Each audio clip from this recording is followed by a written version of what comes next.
నైనిక నిఖిల్ ముందు కూర్చుని తన ఫాస్ట్ కోసం చెబుతూ చాలా ఎమోషనల్ అవుతూ కన్నీళ్ళు పెట్టుకుంటుంది. అయితే నైనిక బిగ్ బాస్ హౌస్ లోపల అడుగు పెట్టినప్పటి నుండి ఏ ఒక్కరితో కూడా లవ్ ట్రాక్ నడపాలని ఏ ఉద్దేశం కూడా పెట్టుకోవడం లేదు. తన గేమ్ మీద మాత్రమే ఫోకస్ చేస్తూ వస్తుంది. అయితే ఇప్పటికీ నైనిక ఒంటరిగా ఉంటూ ఎమోషనల్ అవుతూ కనిపిస్తుంది. ఇంకా హఠాత్తుగా కంట్లో నుంచి నీళ్లు కూడా వస్తాయి, ఏ ఒక్కరు కూడా చూడకూడదు అని వెంటనే తుడిచేసుకుంటుంది కూడా. అయితే నిఖిల్కి ఇప్పటికే తన ఫాస్ట్ కోసం చెబుతూ బాధపడుతూ కనిపించేసింది. నేను చాలా అనుకునే ఒక వ్యక్తిని ప్రేమించాను, ఒకరి కింద డామినేట్ అవుతూ నాకంటూ ఒక లైఫ్ ఉందనే విషయాన్ని మర్చిపోతూ బ్రతకడం నా వల్ల కాదు నిఖిల్ అంటూ చెప్పుకుంటూ వచ్చేసింది.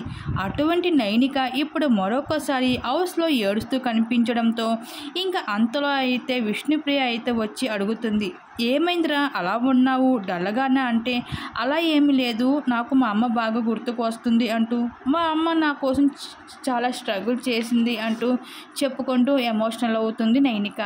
ఇప్పుడు నేను హౌస్ లోపల వచ్చి ఇక్కడ ఉన్నాను కదా, నాకు కావాల్సినన్ని చూసుకోవడానికి అటు ఇటు తిరుగుతూనే ఉంటుంది మా అమ్మ. నేను హౌస్ నుండి బయటికి వెళ్ళాక మా అమ్మతోని తప్ప ఇంకెవరితో కూడా టైం స్పెండ్ చేయను. మా అమ్మతోని ఎక్కడికైనా సరే 4 రోజులు బయటికి వెళ్ళిపోయి మా అమ్మతో ఉంటాను. మా అమ్మ నాకు బాగా గుర్తుకు వస్తుంది అంటూ వాళ్ళ అమ్మ కోసం అయితే చాలా కన్నీళ్ళు పెట్టుకుంటుంది నైనిక. అయితే దీన్ని బట్టి అర్థమవుతుంది నైనికకి వాళ్ళ అమ్మ అంటే ఎంత ఇష్టమో. మరి నైనిక కోసం మీరేమనుకుంటున్నారు? మీ అభిప్రాయాన్ని తప్పకుండా కామెంట్ సెక్షన్లో షేర్ చేసుకోండి.